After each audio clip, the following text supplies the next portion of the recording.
Okay, welcome to the final level of Trakker and the final level of Repton Infinity and the final Repton level for the entire BBC Micro. Yes, this was the last game released on the BBC Micro for Repton. Wow, apart from one that's being released not too far in the future, actually. Yeah, there's still people writing games for the BBC Micro. There have been a few released commercially, in fact. You can actually buy them, and you don't have to have a proper BBC Micro to do so. You can buy the emulator image and play it on there. And there's a new Repton game that's going to be released called The Lost Realms. And I don't have any footage of that because it's still in beta testing at the moment. But yes, it looks pretty good. So there's some new elements in it which make things interesting.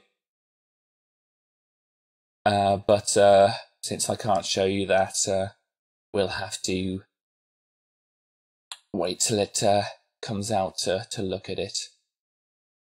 So, yes, going around on Trakker, I said the last BBC Micro game released by Superior Software, at least, let's say. Oh no, sorry, the last Repton BBC Micro game released by Superior Software. Because Superior Software changed their name to Superior Interactive, so there's not going to be any more Superior Software games, unless they change their name back, of course. Anyway, on this Trakker level here, we started off by getting a lot of points. You may or may not have noticed it. And we got those points because there are lots of Reptons hiding down the bottom of this level, and they're all confined to 1x1 squares, so at the start they get immediately squished. And there's about 13 of them, actually. I counted them up.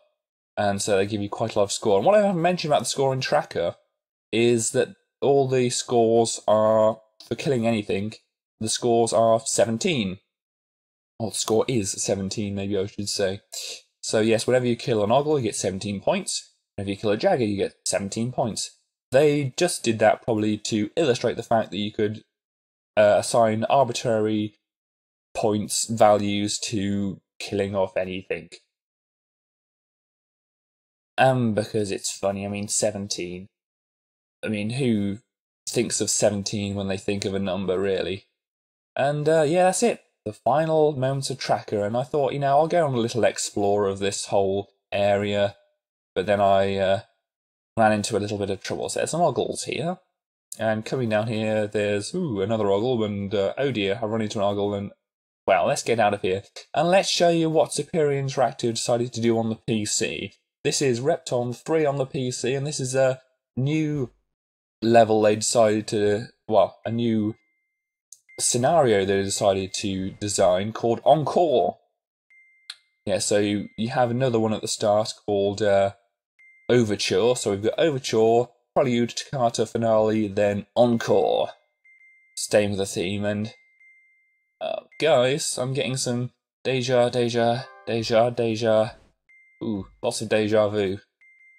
Man. Yes, if you have been watching all the videos of my Repton playthroughs, you'll know exactly what I'm talking about here. Anyway, let's get out of this area before our brain explodes. Yeah, and this is a nice new area. So I'm not a 100% fan of the new graphics they decided to add. I mean, they do look, higher def at least than the original Repton 3 graphics, but they've decided to add a kind of cutesy kind of thing to it, and that's not the way I saw Repton. I saw Repton as a more serious kind of guy. But I suppose that's a fault in my own thinking. Anyway, we've just spent part of this level trying to get this spirit away from the outside. And you see, these are the eggs. They've changed them, and we're not really going to see much of the monsters. They're kind of triangular waffle monsters. Yeah, well, you'd have to see them to know what I'm talking about, really. Well, you might get to see this one. Do we get to see this one? No, we don't get to see that one. We get to see him for a brief flash. An interesting note here, we've got TT initials in the middle here. I wonder if that could possibly be referring to our good old friend Tim. Maybe, maybe not. Yeah, so I forgot these diamonds here when I was coming through. I grabbed them. And I'm only doing the demo level because I don't actually have the full PC version of Repton 3. So we're playing the demo version here. And well, I decided to show you some of the Repton Infinity created things, the fan created things for Repton Infinity. And this one's called What's It Thingy. And this is the titular What's It Thingy, who's trying to get these balls to the exits. And What's It can use himself as a bridge. And we've also got some bubbles here, which we can use as bridges or barriers. So we bounce the ball off the barrier there, or it's a wheel, I don't know exactly. Anyway, we bounce it off the barrier there and then move it across the bridge into there. Now this one's a bit more tricky. We've got to figure out a way to get this wheel or ball or whatever over this pit. But the problem is we don't have enough bubbles to get it over, because if we line these up, if we put the other bubble beside there, we find out we would lead them into these little swirly things, which are deadly to the ball and to What's It Thingy. So what we do is we start the ball bouncing backwards and forwards here, and then we use ourselves as a bridge, but we don't have enough, so we move across, and yes, we can be a moving bridge. And this part also teaches that the puzzles will interconnect, so we've got to push that bubble down, and this is a tricky part. Ooh dear, bounce it on our head and then make it fall off that way, because we need it going the opposite direction. Because we don't want to go into those swirly thingies, and then we bounce it off, and this also teaches we can push things up when they're on our head. So yeah, we push that here, and What's It goes into the transporter. And these little tripwires, which set off the wheel to go spinning off. And yes, we can push the wheels horizontally now, and that opens up that part. But we also get to learn here that bubbles break through these arrow things. And we've got another connecting puzzle here. We've got a little pointy arrow thing up there, but we'll get on to what they do later. We'll pop through here. And we start off immediately tripping the thing, and oh, well, I bodged it up. Well, what we're going to do is balance it on our head as we walk over this way, push it up here, push up twice here, make it go through this thing, and then it settles on that little crevice, whatever thing there, and we push it across, balance it on our head, move it all the way up here, and then walk over here till it goes into that exit. And that gives us the points we need to complete the level, and going through this transporter leads us into a little place here, which What's It looks rather miffed at us for doing so. Sorry, What's It. And this is another little game. This is not for the BBC Micro version of Repton Infinity. This is for the Electron version of Repton Infinity.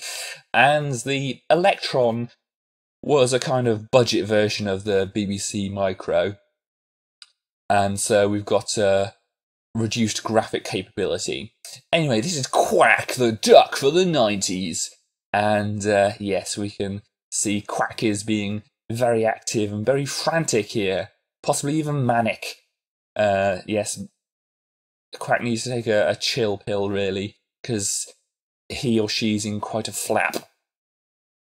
Yes, bad pun, sorry about that. So yes, this is Quack, and I'm ready to stand by that declaration of the duck for the 90s, because look, that duck is on a mission. That duck is about something. I mean, that duck's got a purpose, no matter how frantic that purpose is. And these things are very, very difficult to dodge. I have sped up the gameplay here, and trying to play it at this kind of speed is very, very difficult, because you have to get the timing very quick, very right to get through there.